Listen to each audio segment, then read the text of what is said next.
Alright guys, I am back with another Horror Room movie review, and this is Wrong Turn 4 Bloody Beginnings from 2011. This movie actually came out right around Halloween last year, and I never watched the movie before, so this was my first time watching it, and it is a prequel to the other movies, and I like this one.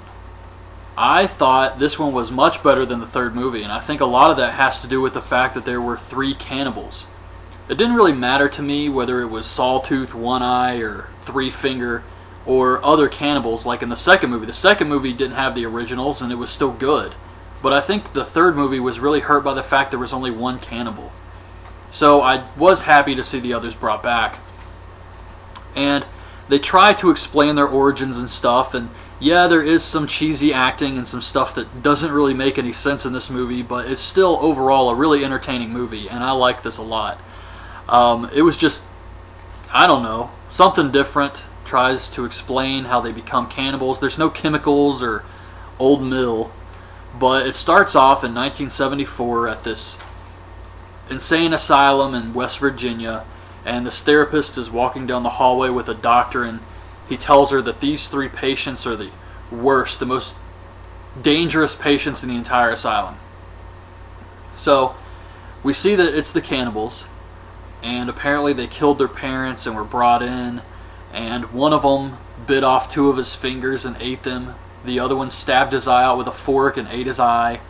And the third one is the biggest, and he has to wear a mask because he has really large teeth and he sharpened them on rocks. So, I don't know. I guess that's about as good as you're going to get with an origin story here. And I thought it was okay. I didn't really care that much. So the therapist wants to work with them, and then one of the other patients gives them a lockpick so that they can escape their cell. So they get out and they kill the orderly, which according to Wikipedia is also the guy who plays the adult Sawtooth. And they kill him, they bite his neck, they stab his eye, I think Three Finger eats one of his eyeballs, and then they set all the patients free. So the whole asylum is in chaos. And they use electroshock on the therapist, they kill her, and then they rip the doctor apart with barbed wire. Where the hell did they get barbed wire? They've seriously been out of their cells for like 5 minutes, and they have barbed wire strung up all over this guy's office. That was a little far-fetched for me, but then it cuts to 2003. We see these college kids, also according to Wikipedia, 1999, but the movie said 2003, so that's what I'm going by. And these college kids are having sex, this guy and his girlfriend, and then we see another lesbian couple having sex. This sex scene had to be 5 minutes. Had to be. And watching this, I was just thinking, are you kidding me? Seriously, right now, this is how they're going to start it off. I like the beginning with the asylum, but just trying to put some nudity on there just for no reason at all, I don't know. It's a horror movie thing. And this other girl walks in, and this is all in the same room. This other girl walks in and calls them slut monkeys. So, there's the writing. And they all head up to the mountains. There's a shitload of victims in this movie. They meet up with this other group. They're planning to go to a cabin to meet Porter, this other guy. And there were just so many people. I couldn't keep track of everybody's name. They tried to give you the names. I got this one guy's name Daniel because he looked like Emilio Estevez. And they try to throw out the names real quick, like, hey Daniel, hand me something. That way you know who they're talking about later, but I didn't even try.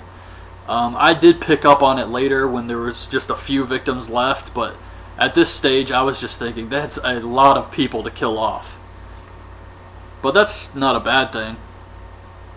So, they take off on snowmobiles, and we see that the sign they parked in front of was covered in snow, and the snow falls off, and it says they parked in a towing zone. So I'm not sure why they showed us this. I don't think it ever comes back into play later. So maybe they couldn't find the cars. I'm not sure. I'm trying to make sense of this, but nothing really happens with the sign.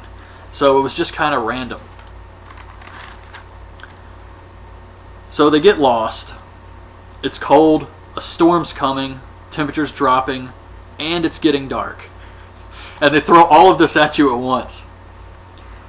And they want to find shelter. This one guy says he can find their way out, and Daniel says he's going to make a wrong turn.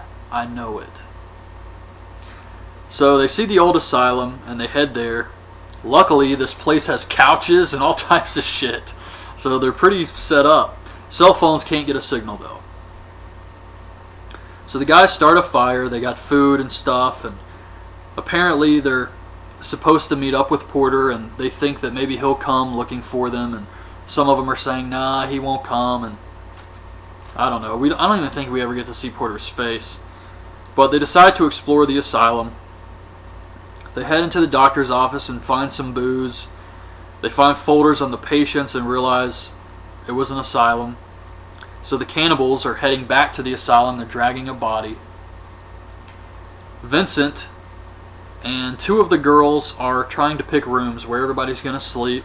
And he does the old trick in horror movies where he acts like he walks in a room and something grabs him. And he's screaming, and the girls are freaking out, and they go looking for him. Of course, he's just faking the whole time, but the girls don't know this. So they think he's actually hurt.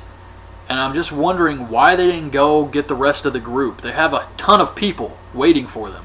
So why not just go get the group and say, hey, something happened to Vincent? If they really thought he was hurt, why did they go looking for him by themselves? But he was faking.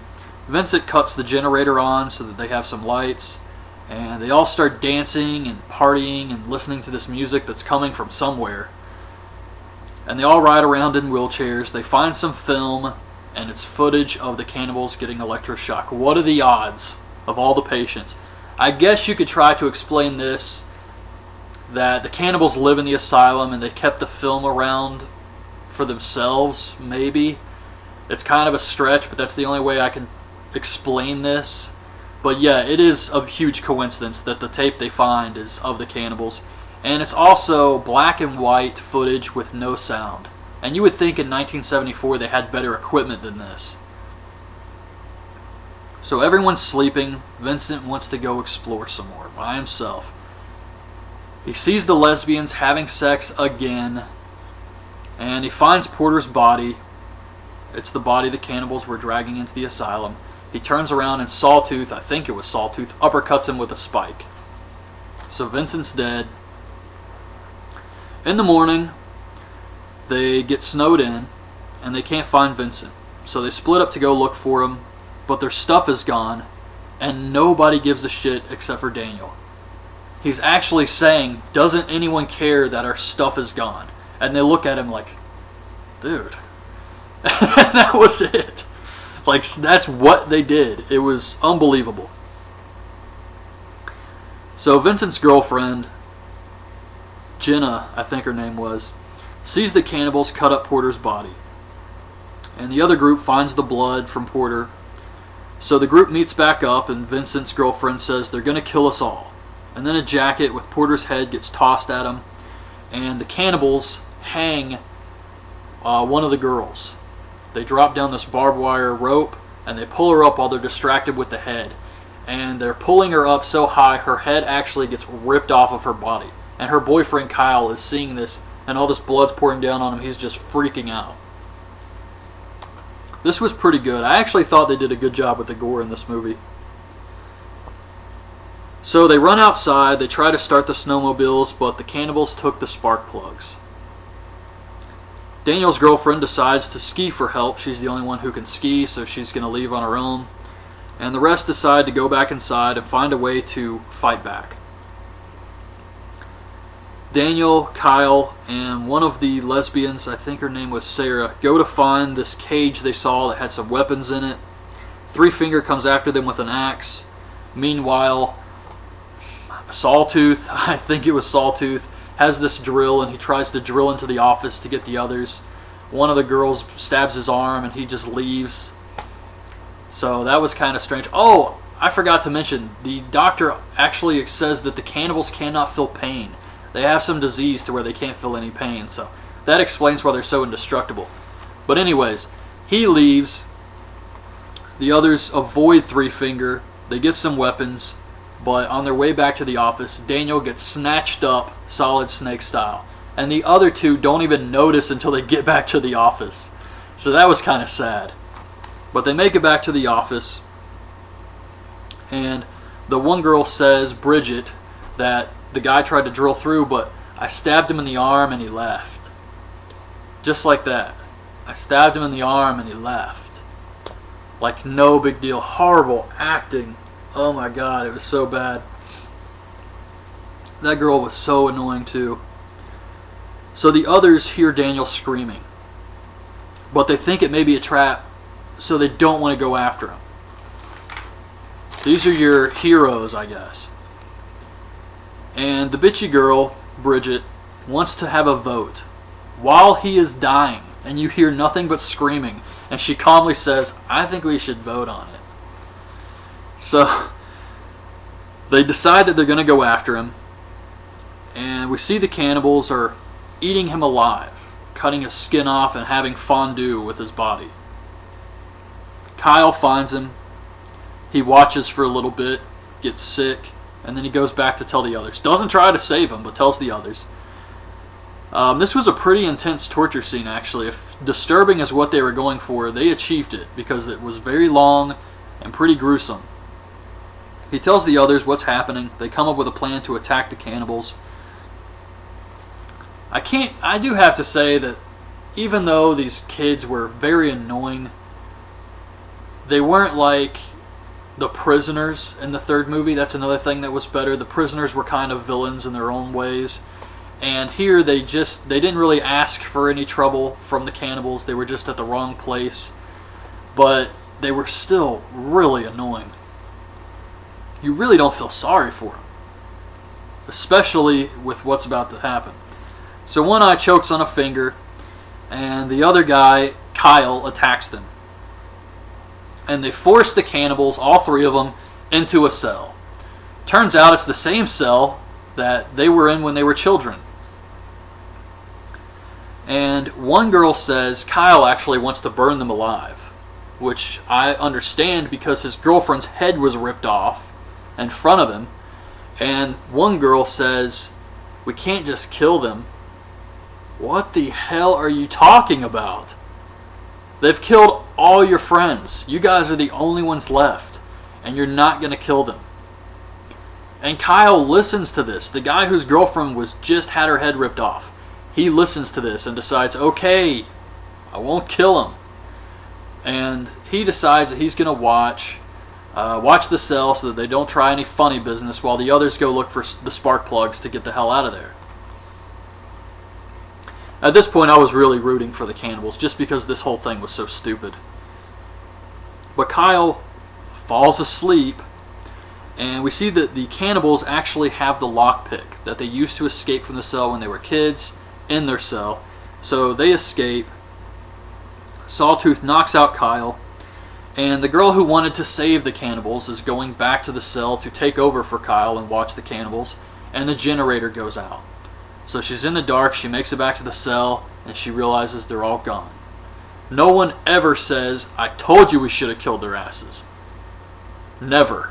So she makes it back to the office, tells the others that they escaped, and then this person runs up to the door, and the guy is wearing a bag on his head. It's Kyle. It's so obvious and predictable.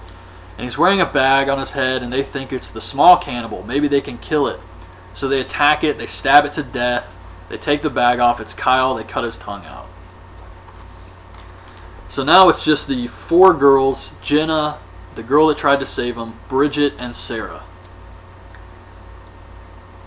Alright, so I kind of jumped ahead a little bit. So now the cannibals are chasing after him. Sawtooth has a big-ass drill. It's very Leatherface. And they chain the doors to the asylum so they can't escape that way. They put a board through these doors to keep the cannibals out. The cannibals are trying to bust through it, and they decide they're going to try and go out a window. So they open this window, and the snow is piled so high they have to dig a tunnel to get out of the asylum. And they dig a tunnel, and three of them make it through. I don't know why they went one at a time, I guess so it wouldn't collapse. It wasn't really a lot of snow anyways, but three of them make it out. Jenna is the last one. She gets hit with the drill. They kill her off. So the cannibals start chasing after the other three with the snowmobile. And then they leave for a little bit. One girl says she's got to go back for her weapon. Then the cannibals come back. They kidnap Bridget. They hit the girl who tried to save them. And then we see One Eye start the snowmobile on top of Bridget, killing her off. And in the morning, the girl that went skiing to try and find help, we see froze to death. And she was right near the road too the entire time. So she was almost to safety. But she froze to death. And Sarah and the girl that tried to save the cannibals knock One Eye off his snowmobile and take it. They think they're saved. They almost make it. And then they drive right into a barbed wire fence that cuts their heads off. I really liked the song that was playing during this part too. It was really good. And then the last thing we see is Three Finger loading up the heads into the old tow truck, and they drive off. So that was the end of the movie. And this was the first movie where no one got away from the cannibals. In the first movie, Quinn and that girl escape. In the second movie, Nina and Jason, I think his name was, escape. And in the third movie, the one girl who was rafting gets away. So this is the first Wrong Turn movie where no one gets out alive. But yeah, that was it. That was Wrong Turn 4, and it is a pretty good movie. I definitely recommend checking it out. Some of the stuff I probably mentioned makes it sound like it's not that good of a movie, but it really is. It is pretty entertaining the whole time, and it does have a very intense death scene by Daniel getting eaten alive by the cannibals. The gore was pretty good. It's just the acting was kind of shitty in a few places, and some of the stuff just didn't make sense, like saying we can't kill the cannibals. And I don't know, if they wanted to do that, they should have just never put them in the cell to begin with and had the cannibals escape or something. Like, when they were trying to attack them, have them run away or split up into the asylum. Why even put them in the cell if you're just going to make the heroes sound so weak by saying we can't kill them? And it doesn't make sense when this guy is still covered in his girlfriend's blood, staring at the cannibals, and decides, okay, maybe you're right. And he does, to his credit, he does say later when the others leave that he's going to kill them. He's going to come back and say he forgot something and burn them alive then. So he does say that, but still, he should have done it there. He should have been in some type of rage mode, but he just seemed kind of cool about the whole thing. And I think, no, that was a different guy, actually. But anyways, yeah, that was Wrong Turn 4. So definitely check this one out if you're a fan of the series.